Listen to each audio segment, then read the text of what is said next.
क्या आप जानते हैं कि गुजरात के वडोदरा में हाल ही में जो पुल गिरा वह सिर्फ एक हादसा नहीं है, बल्कि लापरवाही, भ्रष्टाचार और सिस्टम की विफलता का खौफनाक उदाहरण है। क्या आपको लगता है कि बार बार पुल गिरने के बावजूद कोई जिम्मेदार नहीं ठहराया जाता? नमस्कार दोस्तों, स्वागत है आपको अपने चैनल पे, जहां हम लाते हैं आपको वो सवाल जो पूछना जरूरी है। आज हम बात करेंगे वडोदरा के महिसागर नदी पर बने 40 साल पुराने गंभीर ब्रिज के दर्दनाक हादसे की दोस्तों, और जानेंगे आखिर कब तक सिस्टम जो है कि लापरवाही से आम आदमी की जान लेती रहेगी। ये जो सिस्टम है ये कब तक ऐसी लापरवाही करता रहेगा और आम आदमी जो है ऐसे ही इन हादसों की वजह से मरते रहेंगे, जिसकी जिम्मेदारी कोई लेता ही नहीं है। ये जो गंभीरा ब्रिज था जो वडोदरा में था, उसका निर्माण जो है 1985 में हुआ था दोस्तों।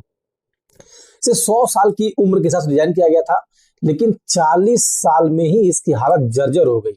सोचिए, जिस पुल को 100 साल के लिए बनाया गया था कि 100 साल चलेगा, वो पुल सिर्फ 40 साल में क्या हुआ, उसकी हालत जर्जर हो गई। ये जो पुल था, ये जो वडोदरा के बनाया गया था, ये वडोदरा और आनंद करके दो जिले हैं, उनको जोड़ता था। और सौराष्ट्र जाने के लिए सबसे छोटा रास्ता था। मतलब आपको अगर सौराष्ट्र जाना है तो सबसे छोटा रास्ता ये पुल था। वहां पे पुल की लंबाई लगभग 900 मीटर थी, मतलब 1 किलोमीटर समझ सकते हैं। इसमें 23 पायर्स थे। पिछले कुछ वर्षों में जो पुल था उस पर भारी वाहनों की आवाजाही जो थी लगातार बढ़ गई थी। आपको पता ही होगा कि जो भी इंडस्ट्री से तक जाते हैं उनकी आवाजाही जो है उसमें बहुत ज्यादा बढ़ गई थी, क्योंकि इसके रीजन था, जो सुनने में ऐसा आया कि जो टोल बचाने का भी एक जरिया बन गया था। मतलब अगर आपको इस ब्रिज से जा रहे हैं तो आपका टोल जो है बच जा रहा था। और जो वहाँ के स्थानीय लोग थे और जो जनप्रतिनिधि थे, उन्होंने कई बार प्रशासन को पुल की खराब हालत के बारे में बताया, चेताया कि भैया ऐसा हो रहा है, पुल की हालत बहुत खराब है। 2022 में ही, मतलब सिर्फ 3 साल पहले, जो R&B विभाग है उसको लिखित बताया गया है कि पुल की हालत बहुत ही गंभीर है और इसकी तुरंत जांच की जाए। और जरूरत भी जांच की है, लेकिन R&B विभाग ने इस पे उतना कोई गंभीर एक्शन नहीं लिया।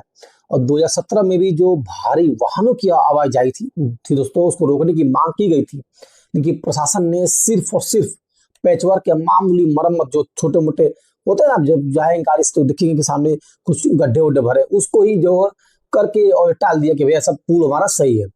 फिर 2024 में नए पुल के लिए आपको पता है 212 करोड़ रुपए की मंजूरी मिली, लेकिन पुराना पुल चालू रखा गया। मतलब नया पुल बनाया नहीं गया, पुराना जो पुल है उसको ही चालू रखा गया। अब हम ये जानने की कोशिश करेंगे जिस दिन हादसा हुआ है उस दिन क्या हुआ था और कैसे कैसे घटना आज इतनी अब भयावह हो गई है। दोस्तों, 9 जुलाई 2025 सब लोग सुबह 7:30 बजे का टाइम था। किसी को ऑफिस जाना था, किसी को स्कूल जाना था, कोई सुबह उठ करके आंख मुंह धो रहा होगा,